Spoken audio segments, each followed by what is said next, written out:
Hello and welcome to the Society with Fatma Shaheen at PTB World. They say that social media has the power to transform the youth, to inspire change and to shape the future. Today on our show we'll be talking about the extent to which social media in Pakistan has been able to do just that. We'll be talking about the way we've generally seen social media impacting not only the Pakistani society but Pakistani youth particularly. In this regard, whereas of course we do all appreciate the fact that at a very basic level social media has interconnected and perhaps improved our communication with each other, but at the same time what we cannot ignore is its dark side. At one end we also appreciate the fact that social media has impacted young people's health and wellness choices. It has also redefined what beauty is for them, especially now that there is this growing trend of seeking aesthetic treatments. At the other end we also see social media very positively contributing to and being used as an effective mechanism so as to advocate for social causes, causes which perhaps were not talked about maybe even a decade ago, be it that of mental health, be it that of climate change, or even for that matter transgender rights, so to speak.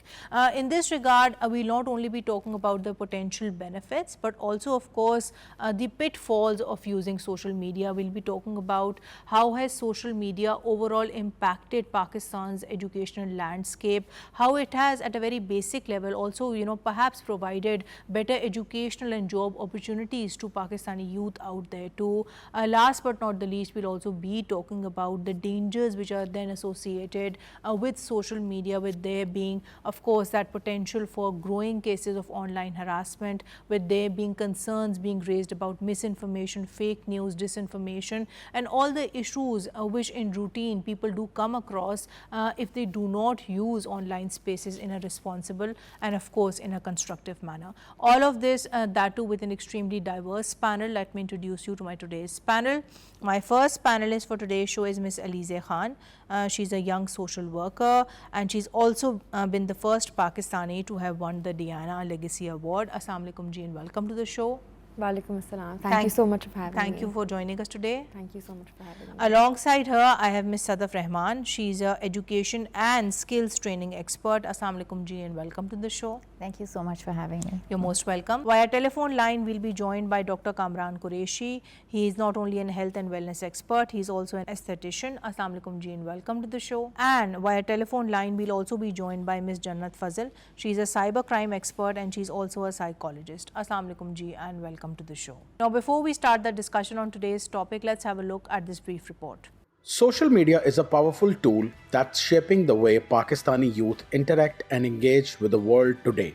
On the one hand, it offers a platform for young people to express themselves, connect with others, and explore new opportunities. Many are using it to showcase their talents, build careers, and stay informed about global issues. However, with the rise of social media, we have also seen a growing influence on aesthetic preferences, including men are becoming conscious of their appearance, often seeking beauty treatments. Let's hear from Dr. Madiha Rao about this trend. I'm Dr. Madiha Azmat Rao, and today we are talking about the effect of social media on young children, on younger generations and teenagers.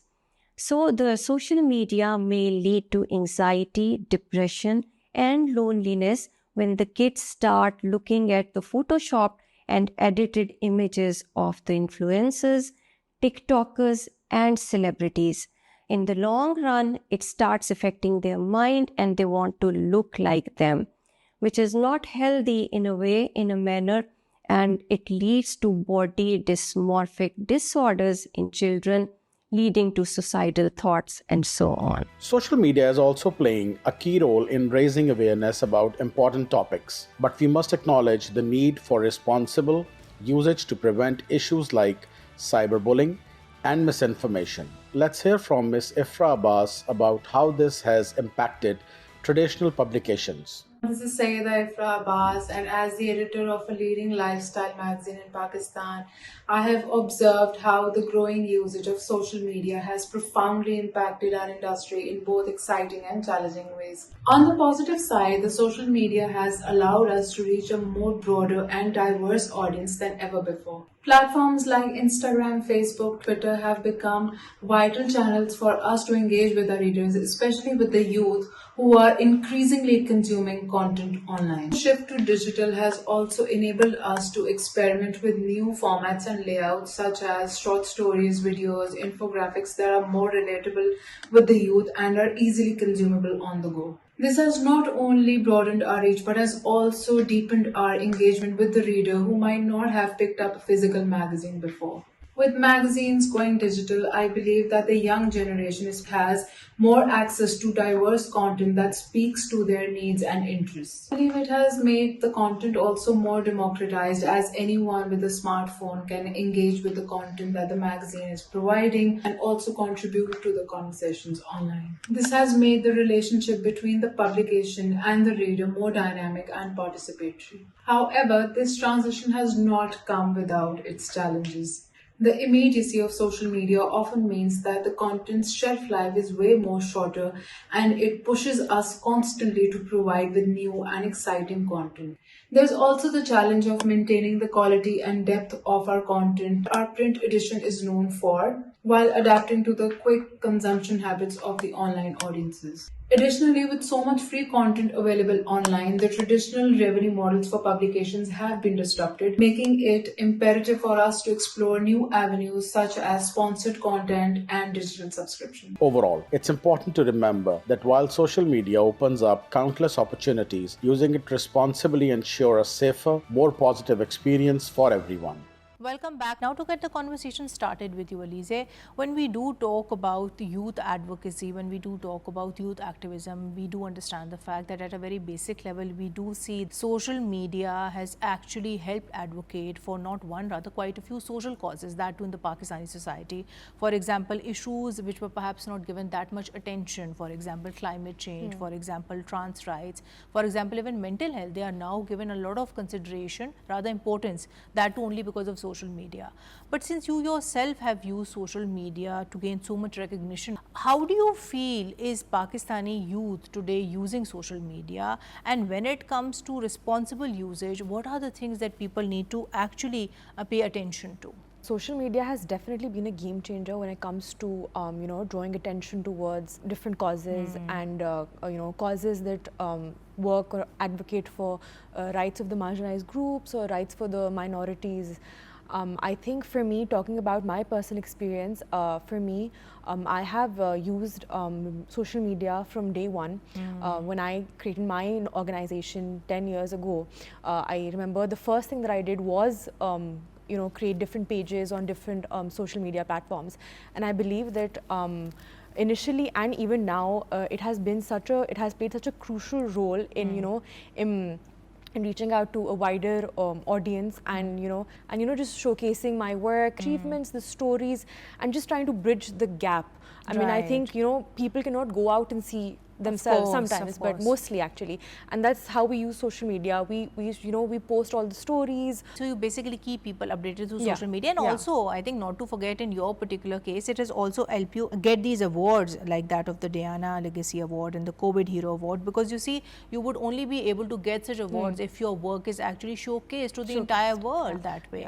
So in that way, why is it so important then to not only, of course, advocate for social causes using social media, but also to put forward your best foot on social media per se too, because a lot of times we see that perhaps young people like yourself, they are working, they are very dedicated to social causes, but they might not be perhaps marketing or putting their best foot forward. I think the work that I do, fueled with the social media presence of my organization, has definitely helped me create a greater impact. It has definitely opened new doors to different opportunities. I think people trust my work more now that I've been internationally recognized, and I think social media plays a very, very vital role in all of that, because when I got the award, they did mention that they went through all my social media platforms, and my constant posting actually really helped me bag those awards. Right. On which I'll come to you, Ms. Sadaf, and I would want you to comment on this, but more so from your own line of work. So when we talk about analyzing the extent to which social media has has actually impacted Pakistan's educational landscape? How would you make that evaluation? To what extent do you feel has it actually been successful in not only uplifting but also empowering Pakistani youth when it comes to, of course, bridging that gap between their academic learning as well as making them more employable per se? I think when we're talking about social media, I would say it's less of a tool and more of an ecosystem. It's one of the largest and greatest ecosystems that has been generated since the invention of the internet. But from the social aspect, it has given a voice to the voiceless, and it is very democratic to access. True. If you have a smartphone, within minutes you can get on and share your message with the rest of the world.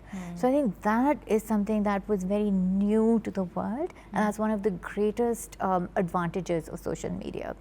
What we're talking about in education and skills training is using this platform or using entertainment to have a social message or to have an educational message. True. That is a newer evolution of social media.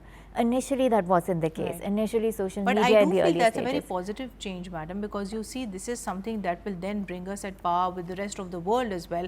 So we actually do see social media being used, even influencers being, their power being mobilized so as to increase, youth civic engagement too in that way. So why not, by virtue of that, equally use it in the education system too? But when we talk about, inculcating that social media literacy skills component, that too, in the national computer science curriculum, how particularly has that in turn impacted students' level of digital literacy? Because now, considering that social media literacy component is being taught to them, do you not feel that they would comparatively be more perhaps responsible when it comes to using online spaces?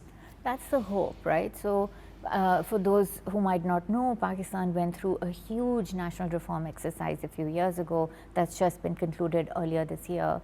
And that is the question as computer science technical lead when we were authoring the revised curriculum was we have to equip children with the digital skills to be able to navigate the future. Right. And computer science, I mean, math and science you cannot change for 100 years and some of the main stuff will still stay the same. Right. But even a year's gap has a tremendous implication in learning loss when it comes to computer science. We had to include digital skills in the Pakistan context. If you look at developing country curriculum, that's not really included because we had to choose to teach how to use certain tools like Word or Excel or whatever software exists right now. Right. So there's a new digital skills component. We had to add in a digital citizenship component, which is perhaps more common. That's how to behave online and how to be aware of appropriate use of technology. We've even introduced things like cyberbullying or cybercrime. Which is so important because a lot of times we see that children, youth, they don't even understand that what exactly is cyberbullying, what exactly is online harassment. And then also, of course, you were telling me earlier that this component also includes this component on entrepreneurship, that too in online spaces, which is the need of the hour too. Absolutely. It's one of the most creative uses. The reason why entrepreneurship, even though it's a subject in itself, was housed within computer science was because it is entrepreneurship in the digital age. How can a small business leverage technology, leverage social media in order to be able to become effective? And the question is, all of this is happening, kids are going to use this regardless. What we were hoping to do is make sure that we can equip them with the right mindset and knowledge to be able to navigate this digital landscape. Which is very important because you see, if you are investing them with all this knowledge and of course skills too by that virtue, at some level or the other we can possibly expect them to be more digitally literate that way too. On which I'll come to you, Dr. Kamran, and I would want you to add to this further. So overall, when we do talk about the growing impact of social media, that too on Pakistani youth, how do you see it impacting Pakistani youth, that too particularly when it it comes to their growing desire so as to seek aesthetic treatments. We now do see that more and more people are interested, rather they are very actively pursuing aesthetic treatments so as to perhaps improve the way they look. How do you feel has the growing usage of social media in the Pakistani society actually impacted aesthetic medicine in the country? Social media has basically changed the scope of aesthetic medicine in Pakistan, and a lot of people are following these influencers, the models and actors, and what they're doing is that they are endorsing all these different brands, different clinics, and if they are endorsing a brand or a clinic, what happens is that the people, they think that that brand, that thing is very good, is legitimate, but that is not the case in every clinic or every aesthetic practitioner. So in my opinion, it is the beauty standards are being influenced by filters, they are being influenced by photoshopping and all these things. And I also feel that that is creating a negative impact on people because the standards of beauty, I wouldn't say, but the trends of beauty are being dictated by these social media influencers. On which I'll come to you, Alize, and I would want you to add to this further. So how would you respond to what Dr. Kamran just said when it comes to overall, then analyzing this growing usage of aesthetic treatments, that too by Pakistani youth? How would you analyze this trend to be? Do you feel that this is something which is good, or do you feel that it has at a very basic level actually also in ways more than one impacted the youth's self-esteem because they are very appearance conscious that way too, and this is perhaps something which not everybody can afford to get at the end of the day? I do somewhat agree to him. I think that this has its cons and this has its pros as well. I mean, I think it does, it sends out a message of self-care and how we should take care of ourselves and everything like that. But with that, it also, it creates this fake beauty standard that we're all supposed to follow, and not everybody has the finances to follow this trend, and not everybody has the privilege to follow this. I think it puts a lot of pressure on the society at large, more particularly on young people. And what a lot of people don't understand is the fact that most of these images that they do come across online, they are photoshopped, or they may have filters added to them. So that again, opens up a new debate, right? And this culture of comparison, like whatever we see online, we compare ourselves to it, and I don't think that sends out a very good message to the youth and to the young women in particular. On which I'll come to you, Ms. Jannat, and I would want you to add to this further. So overall, when we do talk about analyzing the impact of social media, that too on the Pakistani society, in this regard, we must also, of course, give due consideration to this rampant issue of misinformation, of disinformation, and of course, of fake news too. In this regard, then we also understand the fact that a lot of times we do end up seeing this misinformation actually becoming and being quoted as news too. So as a cybercrime expert, how do you propose can we get past this issue both at a personal as well as at a policy level? The spread of disinformation that later turned into misinformation, as seen in the case of an Olympic gold medalist recently about their gender, and we've seen that, which is why it's very important to understand that how rapid dissemination can damage reputations, create social media divide, and undermine trust in both individuals and institutions. It's important to address this on personal and policy level. At a personal level, it's important that people learn basic digital literacy.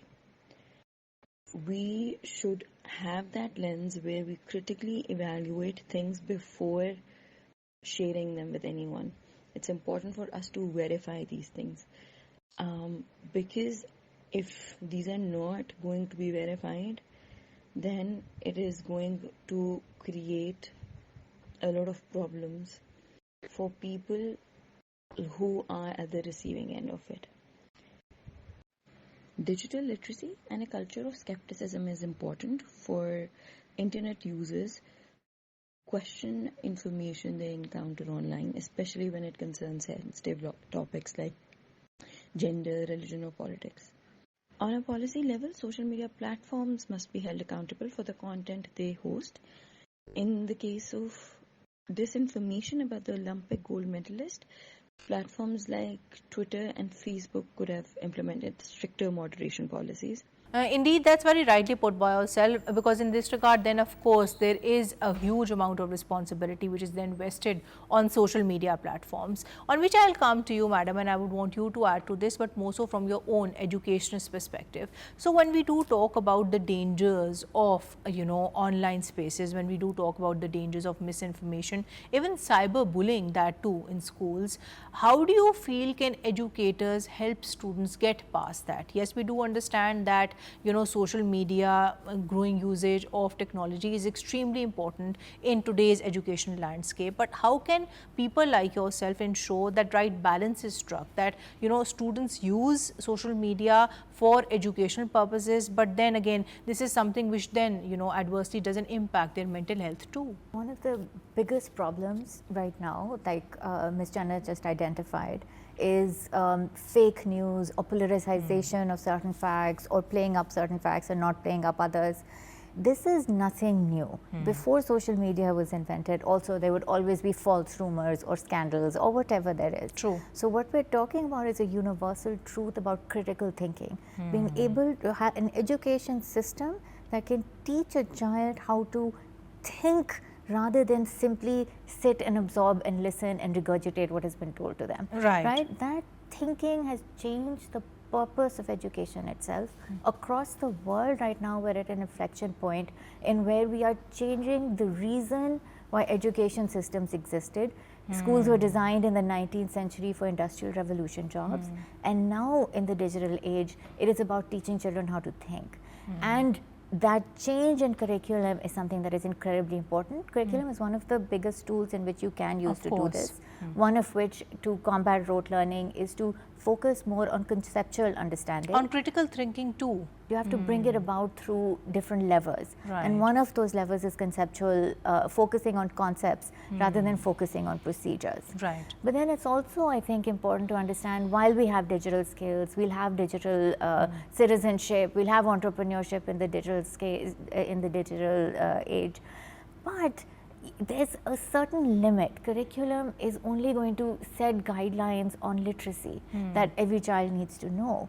There is a component of households, school policies. That's so true. There's a very important responsibility vested on parents too, and a lot of times it is the parents who perhaps are more worried for their children, that too with the growing usage of a screen time, as opposed to the educators. But in this regard, do you not feel, madam, that when it comes to overall analyzing our educational system, we perhaps can then learn from countries like Finland, which are very focused upon reforming their education system in such a way that you do away with that issue of fake news? If I'm not wrong, they've also introduced this component where they educate their children about what is fake news and how do you distinguish it from other kinds of news. So why can we not follow lead? Well, so you'd be really pleased to know that the computer science curriculum that has now come out and accepted by all the provinces is at par with global curriculum standards. The question now is, how do you implement it as in the most effective manner? Right. But one thing on fake news specifically, because it is one of the biggest problems that I would like to highlight, the tools, AI, everything that is so easily available to generate fake content, whether it's spoofing somebody's voice, whether it's creating a fake video, whether these are all only going to become more sophisticated. And so there has to be a culture or a ethos of critical thinking, and also of healthy skepticism when it comes to looking at this is something that's very rightly put by yourself, madam. And in this regard, then of course we do need to ensure that not only Pakistani youth, by that virtue also of course equally older adults, they are also taught the importance of using online spaces responsibly, because a lot of times we see older people who are using such spaces, they might not be very educated or very informed about all the evils that do lie out there, on which I'll come to you, Ms. Elise, and I would want you to add to this further. So when we do talk about growing issues of misinformation, of cyber harassment, of online bullying, have you, in the course of doing your work as a youth activist or as a social worker, come across the same? Because a lot of times we see that perhaps, and unjustly so, a female young social workers or youth activists, they might be subjected to undue criticism, that too because of their work. Yes, definitely. I think when I started off, I was 16, I was quite young, and that's when I faced it the most. People don't take you seriously when you're too young. When you're talking about controversial issues, when you're talking about misunderstood issues, when you're talking about marginalized groups or minorities, people don't take you seriously. And I think it happens in a very subtle way. I mean, it happens, it's just like they're underestimating your potential, or they're just skeptical about, will you be able to lead the project or the initiative that you've started.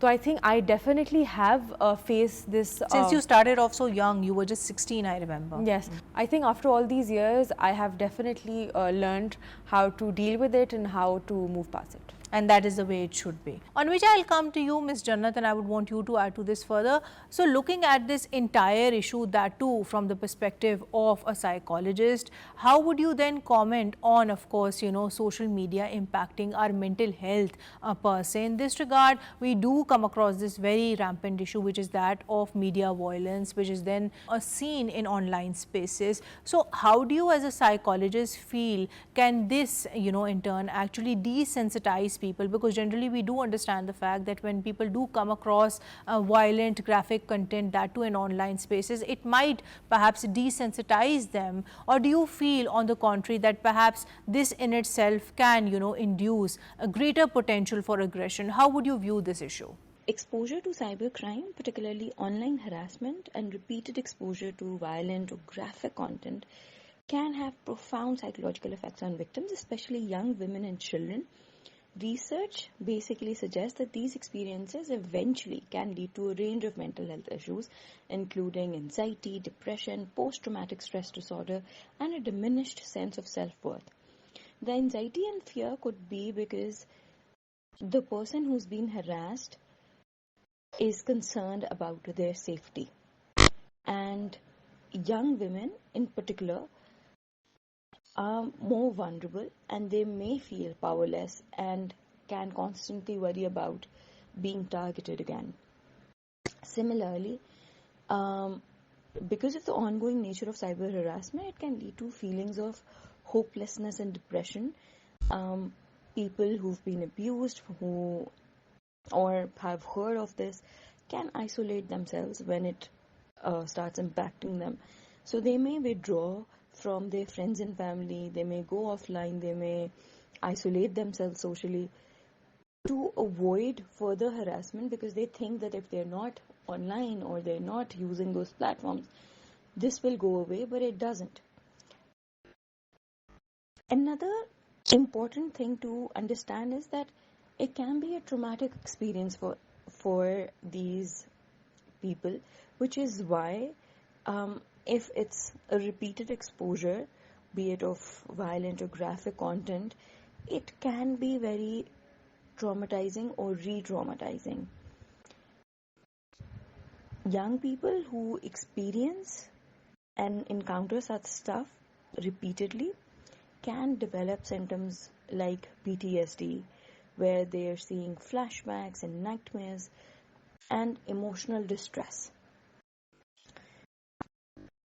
Another thing that can also happen is that this constant bombardment of violent imagery can desensitize them as well. People who keep watching violent content can also get desensitized because of this, because it is normalized from them. So when it gets normalized, it is okay, it will be okay if they will see it in real life, and they perhaps won't be able to take any action. Which is why it's important that whatever we are consuming, online or offline, we have to be mindful consumers. Right, and also in ways more than one, it actually ends up making people more fearful of their surroundings too, now that they do see, more of such violence in online spaces. On which I'll come to you, Dr. Kamran, and I would want you to add to this further. So overall, when we do talk about the positives of using social media, that too with regards to perhaps seeking greater aesthetic treatments, how would you explain the positives to be? Because a lot of times we see when people do end up taking aesthetic treatments, they, inevitably feel better about themselves. It does give a very positive boost to their self-esteem and to their self-confidence. How would you comment on this? There's definitely a relationship between aesthetic procedures and self-confidence. Now, why I say this relationship is there, because people are following social media and they are following those trends and they are creating an image which may not be possible to achieve. So that is a negative influence, because people are thinking that something can be achieved, and that is creating a psychological imbalance as far as these people are concerned. There are new terms which are there: Snapchat dysmorphia, there is Insta dysmorphia. So we look at the pictures, we see that this person has achieved this thing, but we don't see that that may be a filter which is being used, that's maybe a different angle of a picture that has been taken. But what we are doing is, we are just thinking in our mind that I can also become like that. And that is creating an very negative effect on the psychosocial well-being of the person as such. On which I'll come to you, Ms. Sadaf. So when we do talk about, the need for us to ensure that, educators, they in themselves very rightly so teach young people the importance of social media literacy skills, or for that matter, even social media marketing skills, so to speak, how particularly do you feel can they do just that? Because a lot of times we might come across educators who might themselves not be that, informed about social media. So how do you propose can we get past this issue? I mean, 100%. You've nailed, such a big issue today, where you have schools designed in the 19th century, you have teachers from the 20th century, but you have these 21st century children that are digital natives.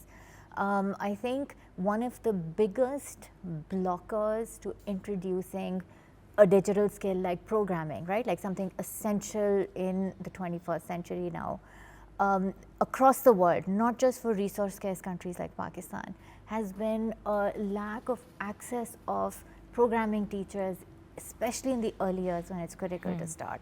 And this is, there's no degree that says you're a coding for kids expert, right? True. You're either a programmer or you're a teacher, and that Venn diagram almost never overlaps the younger you are in the education system. So I think there needs to be one political will, like we've seen in countries like Pakistan. There are around 30 or 40 countries in the world only that have mandated programming in both early and primary and secondary schools. Pakistan has introduced it in middle school and high school, which is putting us up there. The gap is now going to come in what are we teaching and how are we going to teach it. And social media, I think, one of the biggest points I would say is when it was first invented in around 2016, TikTok was invented in 2016. In 2018, we were in the field doing this skills training program, and we found that there is some program which we didn't know about called TikTok, that everyone, all this rural youth we were trying to roll this program out to were already on it. And when we tried to find a way to leverage TikTok in order to be able to get our message across, it wasn't possible because they mentally were associating TikTok only with entertainment, right, nothing educational. But now TikTok is being associated with not only fashion, beauty, lifestyle, even politics, or even social causes, so to speak. So the change has happened because of posts of like course. what Lise has been doing, because of the work of everyone around. We've used the tool more effectively, and I think that is one of the most powerful cases for any kind of technology. Right, madam, your point is noted. On which I'll come to you, Ms. Jannat, and I would want you to add to this. So overall, when we do talk about the importance of cybercrime victims actually seeking legal redressal, how would you comment on the same? A lot of times we see that people, they might be bullied in online spaces, they might be subjected to not one, rather quite a few scams in online spaces, but they might not be very open in talking about the same. So women particularly, they might feel intimidated or harassed so as to report such cases. Why is it so important from a psychological viewpoint to seek legal redressal in such cases, and how does seeking justice in such cases actually also help you come out of the trauma, also actually become that one means of seeking psychological healing too? It's important to understand that legal measures play a crucial role in supporting the psychological recovery of cybercrime victims. Pursuing legal action can empower victims, providing a sense of justice and control, which is vital for healing. It also gives them closure.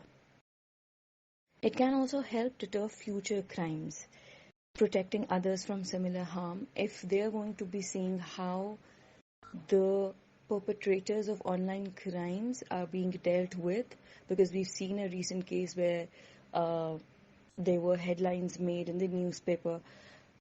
If such instances keep happening and perpetrators are being dealt with, then it can also deter future crimes.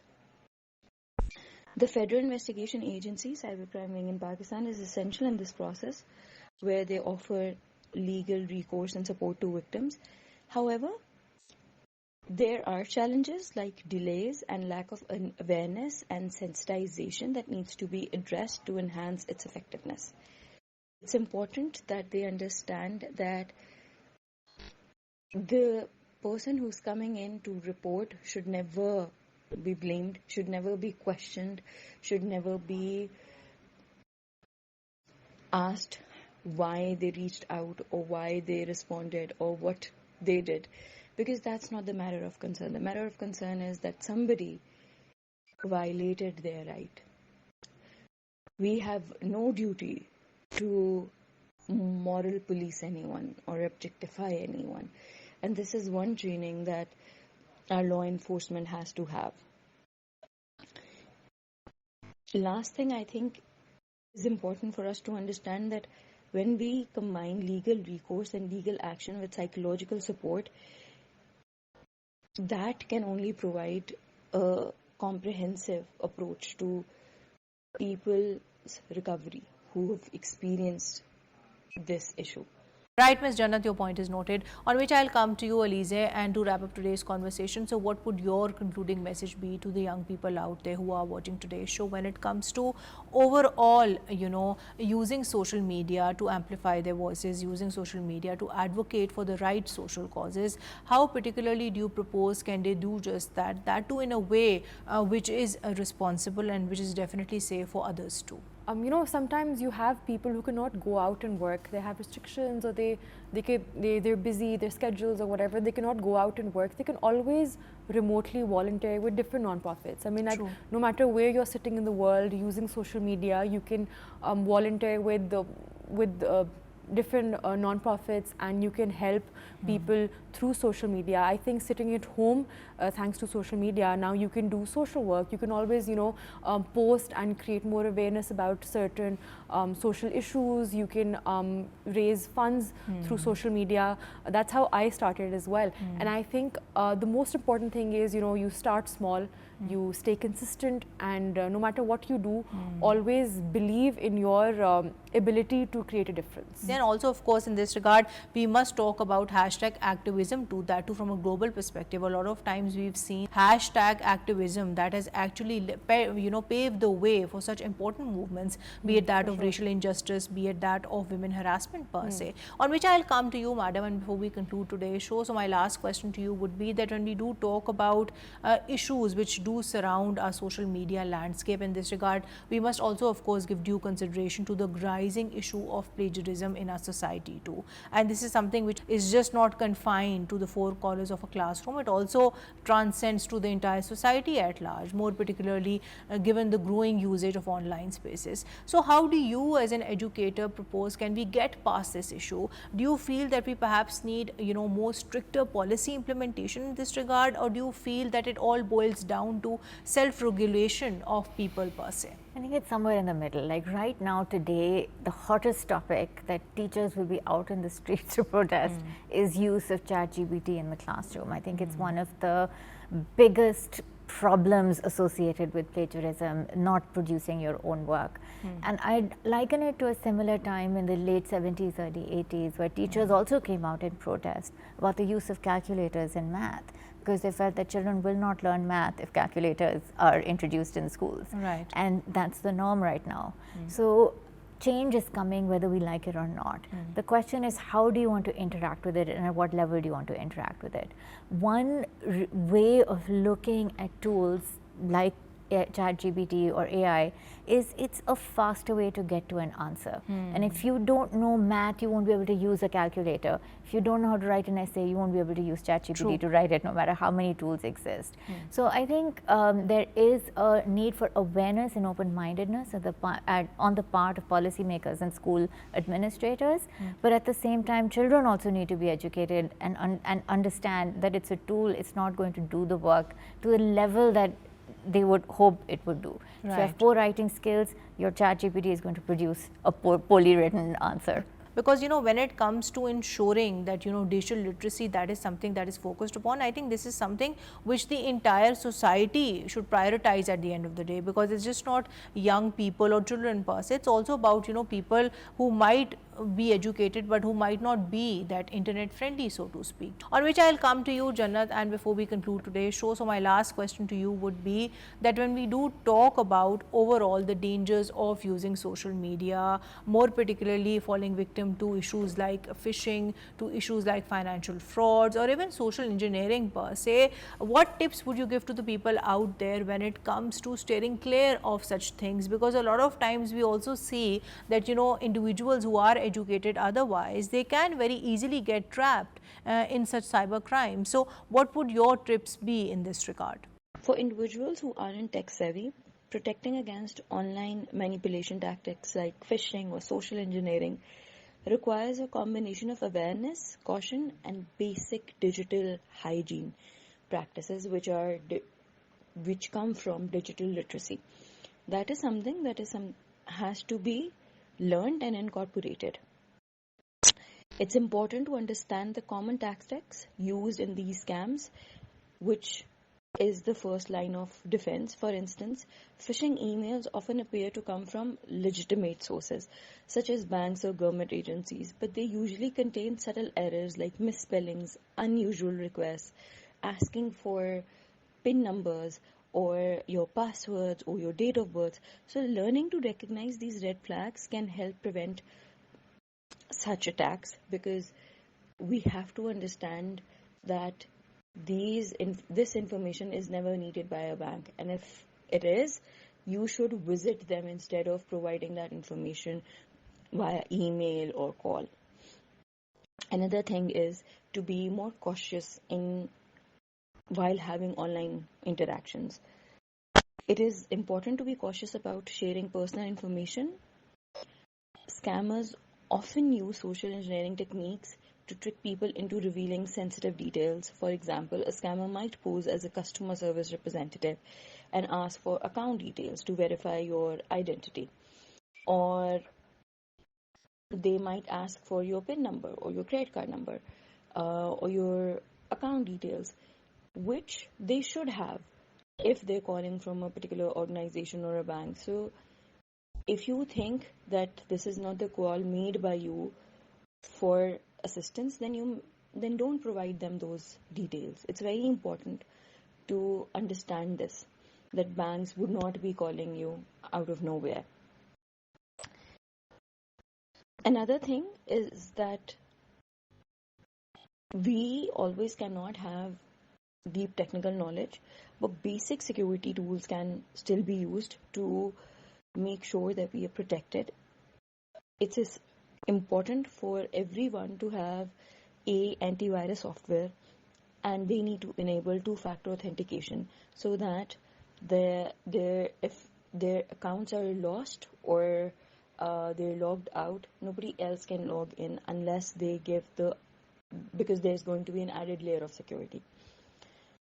And the most important thing is to keep your devices updated, because when software gets updated, they usually try to cover those backdoors which are used to sort of infiltrate devices. So keep your softwares updated.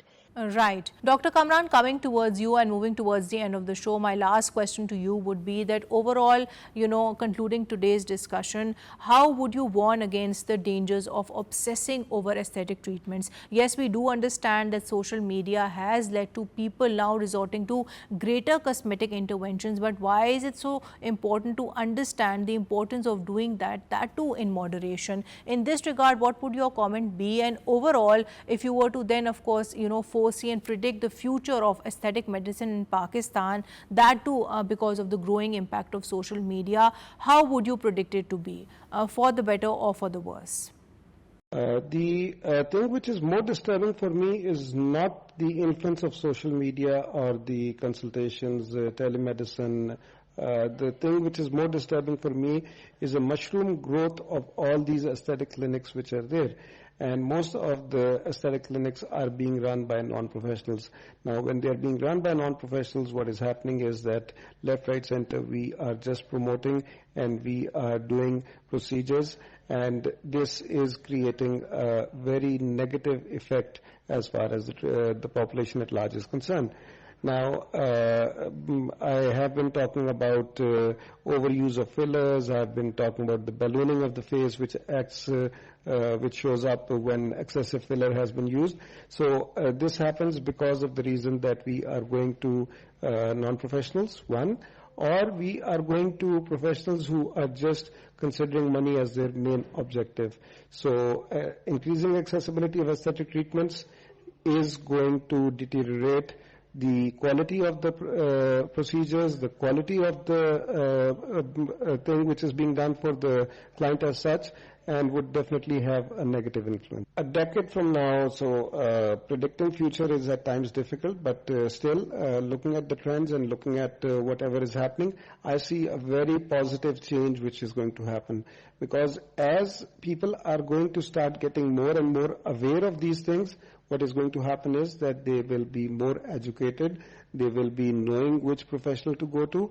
Right now, it is like everyone following the trends and other things, but people with the education, with the literacy, and with the bad experiences that they would be having, they'll get wiser. And in a decade from now, I see a very, very positive change as far as the aesthetic industry and the social media is concerned. Right, sir, your point is noted. On which note I would like to conclude today's show. Thank you so much, Ms. Alize. Thank you so much, Ms. Sadaf. Thank you so much, Ms. Jannat. And thank you so much, Dr. Saab, for your time today. Well, to conclude today's show, we generally spoke about social media and the way in which it actually impacts not only Pakistani youth, but the society at large. We also spoke about, the positives being that, social media has been extremely monumental in leading important conversations of issues which were perhaps, at one point in time considered to be taboo or which were not given that much attention, be it issues relating to one's mental health, be it issues relating to transgender rights, or even for that matter climate change, so to speak. But on the other end, we cannot equally ignore the fact that when it comes to growing usage of social media unfortunately has had an adverse impact on people's mental health too, and that is something that we need to be very cognizant of. It has, of course, spurred this issue of misinformation, of disinformation, of fake news, so to speak, as well. When it comes to tackling all these issues, when it comes to ensuring that we do use online spaces in a responsible and in a safe manner, we definitely need to improve our law enforcement in this regard, and we definitely need to, of course, impose perhaps greater self-regulation upon ourselves. Social media should just not be used as a mechanism so as to perhaps better utilize technology. In the broader picture, one should aim to use it as a mechanism to drive and to fuel positive social change. Thank you for watching The Society. Until next time, take care and Allah Hafiz.